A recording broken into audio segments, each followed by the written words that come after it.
7, 6, 5, 4, 3, 2, 1. You'll never have the sacred stone. Oh, this you crazy mother. Hello, monkeys, and welcome to the Live Wild or Die podcast. I'm your host, Monkey Dan, and I want to start this episode number 31. I want to start this off by saying happy 2020 to the monkey family. I think, 2019 was a pretty wild year. I think 2020 is going to be even wilder. And, again, we wouldn't be here without you, the monkey family, and we're grateful. So thank you for supporting wildness all these years, and we look forward to many more years of wildness to come. And I want to start this episode, for this episode, I basically just wanted to talk about kind of reflecting on 2019, lessons learned, and what we're going to do going forward, at least what I'm thinking going forward. So I wrote a blog post about this, actually. You can check it out. It's on the monkii.co website. You kind of got to dig a little bit, but it's the Monkey Life blog. It's going to be the most recent one. And basically, I'm just reflecting on this past year. I became a dad in, I guess it's 2018 now, but it's been a little over a year. So that's been a very wild experience. So all you monkey dads out there, I'm sure you can relate. But yeah, there's a lot of change going on in life, in the business, training, all that, and wanted to look at where I've been and where we're headed. So one thing for 2019, what I really tried to do was adopt this mindset of everything counts, and specifically towards training. So, for years I'd always done these very formal, very kind of strict workouts that sometimes I wouldn't even do them if I couldn't complete the whole thing, which is so crazy to think back on. But so basically I kind of took the opposite approach, and instead just with running the company, having a kid, and just life, I didn't have as many of these large time blocks. So what I would do is just try and sneak in these, I wouldn't even call them micro-workouts, but just kind of accumulate volume throughout the day. So if I was home watching my daughter, she was napping, I'd take the monitor out the front yard. There's kind of like this courtyard area with a sidewalk around it, and I'd basically just throw on my weight vest or bring some kettlebells out or sandbag, whatever, and I'd walk around there just getting time on my feet, time under load. Sometimes I'd do sprints back and forth on the lawn, but basically it was just using that, maybe it was the half hour I had, using that time to just accumulate volume. So if you did that a handful of times throughout the day, it really start to add up. So, and it did. I basically, the reason why I was doing that was because I was going to do this, I did, but I was, at the time, was training for the Grand Canyon rim to rim to rim. It's about a 50-mile, everyone I've talked to said it's significantly more than 50 miles, but it's about a 50-mile trail run. You could basically run across the Grand Canyon twice, and there's over 12,000 feet of vertical gain and loss. So it's very technical, and it's a big day, but it's an epic day. So my training plan was kind of using that mindset of everything counts and getting in as much volume as I can at that level. So it worked out. And second item I have listed is micro workouts. So again, it was challenging to get time for these more formal workouts. So I would basically just kind of think about what I'd want to accomplish in a day and then break that out into smaller workouts. And sometimes I just keep it real simple and just basically whenever the opportunity presented itself, I would do some squats, do some push-ups, do some jumps, sit-ups, etc. So again, it worked out quite well. I really used that specifically, again, for that Grand Canyon training, but it kind of flowed through the summer and the rest of the year. So something I've definitely really hardwired into my routine, and seems to be working out pretty well. So highly recommend it. Principle number 3, play the long game.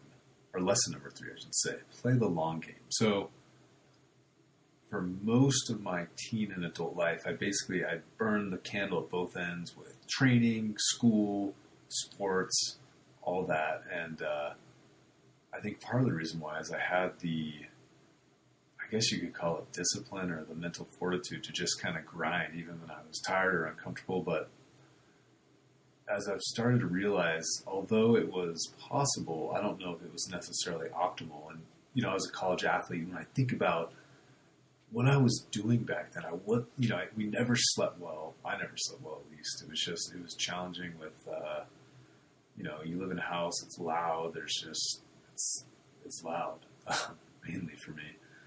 But I wasn't sleeping super well. You're training from, 2 to 5 hours a day between film, time in the weight room, time on the field, recovery, ice, stretching, mobility, all that. So it was quite a bit of time. And, especially in season, I would lift 3 to 4 days a week on top of practice, film, all that. And it, in my head, I was outworking the people I was playing against. But although that may have been true, I don't think it was optimal. And if reflecting back, it's more, was my training smart for what I was trying to do? And I always felt burnt out. I always was tired. I felt like maybe 80 to 85% most of the time. I never felt fully recovered. I never had that snap, that spring. And so for this lesson learned number 3, play the long game. It's recognizing that you can only burn the candle at both ends for so long before there's no more candle. So I've really kind of taken a more thoughtful approach to training, and I probably, quote unquote, train more than I have been, in the sense of I'm constantly mobilizing, stretching, doing micro workouts, going for walks, going for runs, lifting, obviously using iso core, pocket monkey bars, whatever happens to best fit my environment at the time. But I'm doing all this training, but it's in a much more thoughtful approach. So I was kind of going to the death all the time, just going as hard as I could. I felt like if you left anything in the tank, you were a softie, basically.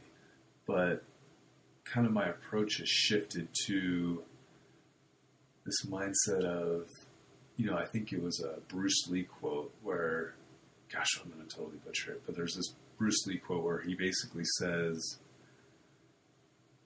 you should always be prepared to fight. So if you train too hard, you're exhausted, you're not going to be able to win the fight or fight at all. So I'm kind of doing most of my training with that kind of attitude.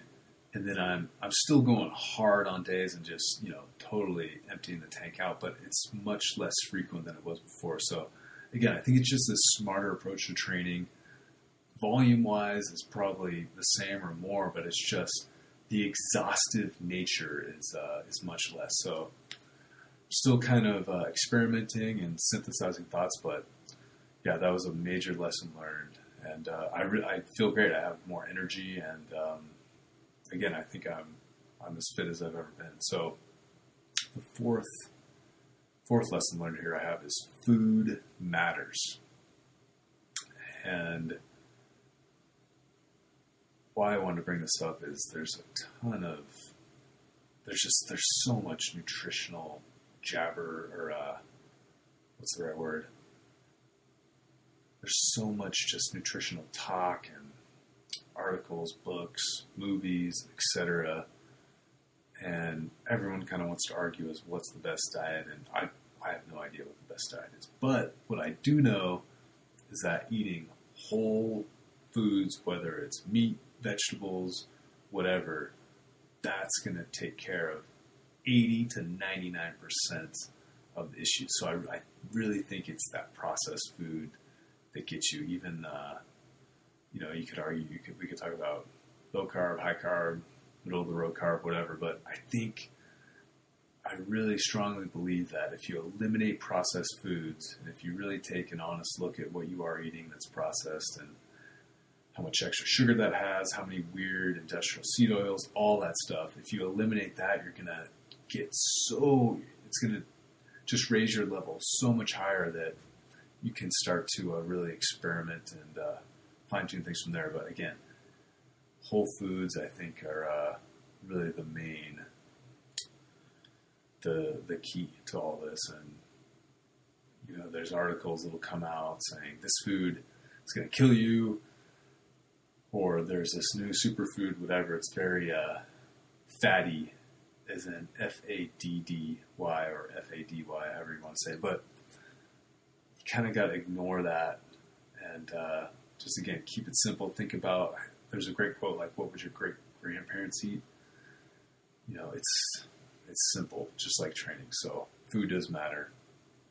And then I didn't write this in the blog post, but the fifth principle that I just honestly forgot to write was mobility and flexibility matters. So that's something the last month or two I've really focused intensely on, is just regular stretching, regular mobility, making it a priority after, if I do a more formal workout, making it a priority to stretch for you, if it's just a minute or 5 minutes, whatever. It really does add up. And then throughout the day, just throwing in kind of these micro stretch sessions as well. So mobility, flexibility definitely matters. There's tons of content out there for free on YouTube and just the interweb. So Kelly Starrett's the man. Check that guy out.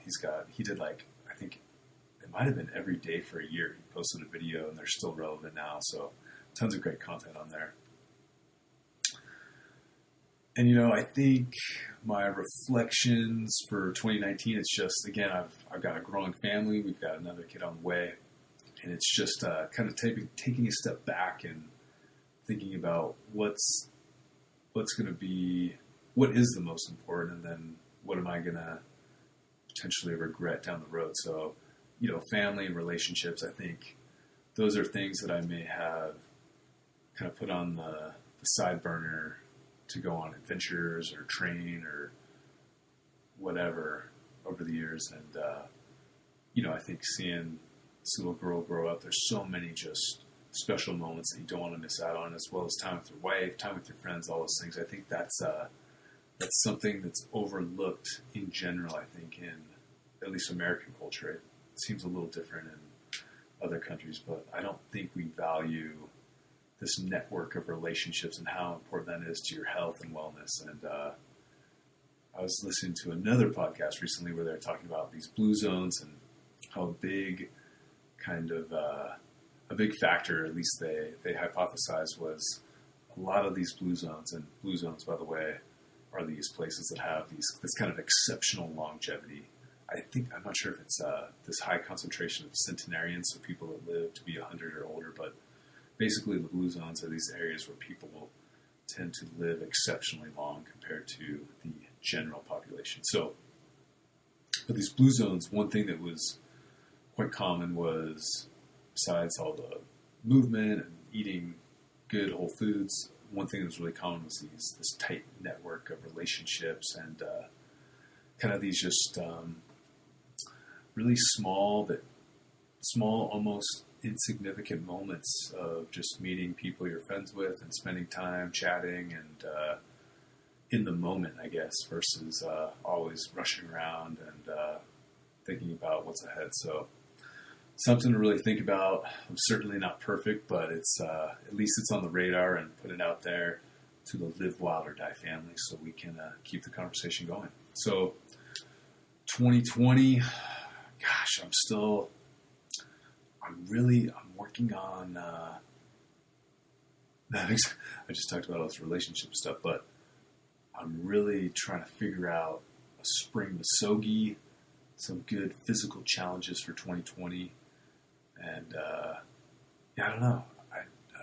I've always kind of had this pretty focused idea of what kind of I want to be training for, but I have an idea it might be another long run. I'm thinking actually there's this 100-mile mountain bike ride I've wanted to do for a while. Nothing too crazy, just cover a lot of ground in some beautiful country. So thinking about that, thinking about some different fitness goals. Oh, that was one thing I wanted to share with you guys. So New Year's Day, I woke up and, man, the week or two before, I got a little bit sick. I think I had like norovirus, which was a bummer. And then I just hadn't slept well. My wife was sick. It was that funk going through. But woke up New Year's Day.